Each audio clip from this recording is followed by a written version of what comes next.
चेतन तुरंत पत्ता फेंका और फिर कामिनी के साथ रोमांस करने लगा। तब कामिनी ने परेशान होकर अपने ऊपर पड़े चेतन को धक्का मारकर हटाया और कहा, अब मन भर गया ना तुम्हारा? मन नहीं भर रहा है? ऐसा लग रहा है जैसे बरसों से किसी के साथ समागम नहीं किया है। बिल्कुल सही अनुमान लगाया तुमने। मैं 17 साल में लगा था और मेरे अनुमानों पर पानी गिरा था, पर अब सब ठीक हो गया। भरी जवानी में मुझे ऐसा मत तरसाओ जाने मन, बहुत पाप लगेगा तुम्हें। चेतन ने कहा, रात के 12 बज गए हैं और तुमने 4 घंटे में मुझे एक पल के लिए भी नहीं छोड़ा है। सुबह हमारी शादी होने वाली है, कुछ ऊर्जा कल स्वागरात के लिए भी बचा कर रखो। कामिनी ने कहा, मैं तो भूल ही गया था, मुझे बहुत सारी तैयारी करना है। अब चलता हूँ, तुम भी जाकर सो जाओ। चेतन कपड़े पहनते हुए कहा, शादी में किसी भी वस्तु की आवश्यकता हो तो बता देना और वृद्धों को बाराती बनाकर मत लाना, नहीं तो मेरी सखियां मुझसे नाराज हो जाएंगी, क्योंकि मेरी सभी सखियां युवावस्था में हैं। उनके मनोरंजन के लिए भी तो जवान युवक चाहिए, कामिनी ने याद दिलाते हुए कहा। चेतन ने कामिनी का कपाल चूमा और कहा, मुझे सब याद है। अब मैं तुम्हें अपनी दुल्हन के रूप में देखना चाहता हूँ। तुम्हारी मांग में अपने हाथों से सिंदूर भरना चाहता हूँ। तुम्हें 7 फेरों के साथ बचनों में बांधना चाहता हूँ, ताकि तुम फिर कभी मुझे छोड़कर ना जा पाओ। चेतन ने कहा, मनुष्य की भावना बहुत कमज़ोर होती है। मनुष्य पर विश्वास करता है, उसकी सारी महत आकांक्षाएं भी उसे तोड़ देता है। पर विश्वास करना बड़ा खतरनाक काम है। हर मनुष्य में यह लाइलाज बीमारी पाई जाती है। कामिनी ने कहा, किसी पर विश्वास करने के लिए सच्चाई और सहज की जरूरत होती है। किसी पर विश्वास करना उतना खतरनाक नहीं होता जितना खतरनाक उसे धोखा देना होता है। विश्वास, सच्चाई, अच्छाई, आत्मविश्वास, उम्मीद और सफलता से जुड़ा होता है। धोखा घातक होता है हमारे उन अपनों के लिए जो हमें चाहते हैं, जो हमें अपना समझते हैं, जो हम पर विश्वास करते हैं। किसी के विश्वास का गला यूं ही नहीं घुट जाता, उसके लिए विश्वासघाती बनना पड़ता है। चेतन ने समझाते हुए कहा। तो उससे गंभीर चिंतन अवस्था में छोड़कर चला गया और उसे उसके साथ हुए अन्याय के प्रश्नों के उत्तर नहीं दिए।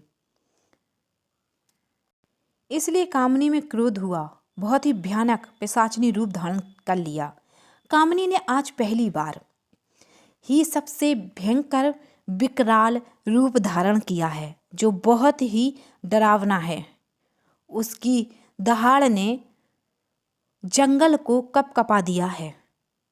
उसका यह विशाल विकराल रूप देखकर सभी पिशाचनियां उसके चारों ओर फैल गईं। वहीं दूसरी तरफ चेतन प्रोफेसर को उसकी झोपड़ी के अंदर और आसपास सभी ओर ढूंढा और वह तो नहीं मिला। उसे अचानक सामने रात्रि दिखाई दी और वह चौंक गया और उसने सहमाई शब्दों में कहा, तुम बिन डराए सामने नहीं आ सकती? वह तो मैं मर्द हूँ, इसलिए मुझे कुछ नहीं होता। कोई और होता तो निपट जाता बेचारा। चेतन ने कहा, तुम्हारी मर्दांगनी देखकर ही तो मैं यहाँ तुम्हारे पास आई हूँ, पर इसके बदले में मुझे क्या मिलेगा? चेतन ने पूछा। वही जो कामनी के साथ करके मिला था, रात्रि ने बताया। मुझे उसके साथ और कुछ चाहिए?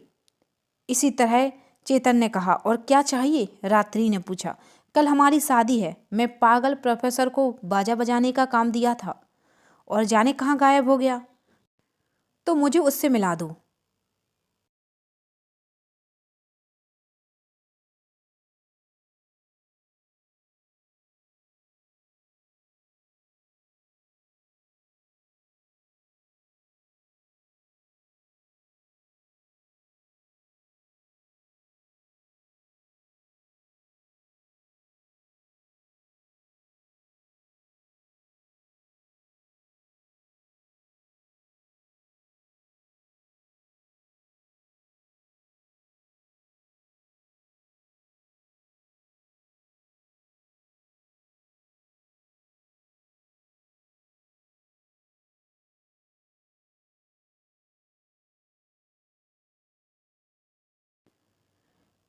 चेतन ने पूछा।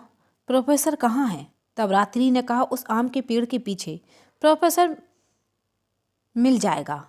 चेतन आम के पेड़ के पीछे देखा, वहाँ प्रोफेसर का शव पड़ा है। यह देखकर चेतन को बहुत गुस्सा आया, पर उसने खुद को नियंत्रण किया और रात्रि से पूछा, इसे किसने मारा है? इसे भेड़ियों ने मारा है। आज यह गलती से वृक्ष के पास चला गया था।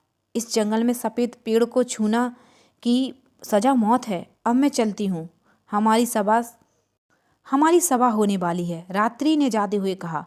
रात्रि के जाने के बाद चेतन ने उसे हिलाया, पर वह मर चुका था। कि चेतन ने उसकी जेब में देखा तो उसे सफ़ेद वृक्ष का वह पत्ता मिल गया। चेतन ने उसे फटाक से अपनी जेब में रखा और फिर प्रोफेसर की तैयार करके उसके सभी विदाई दी।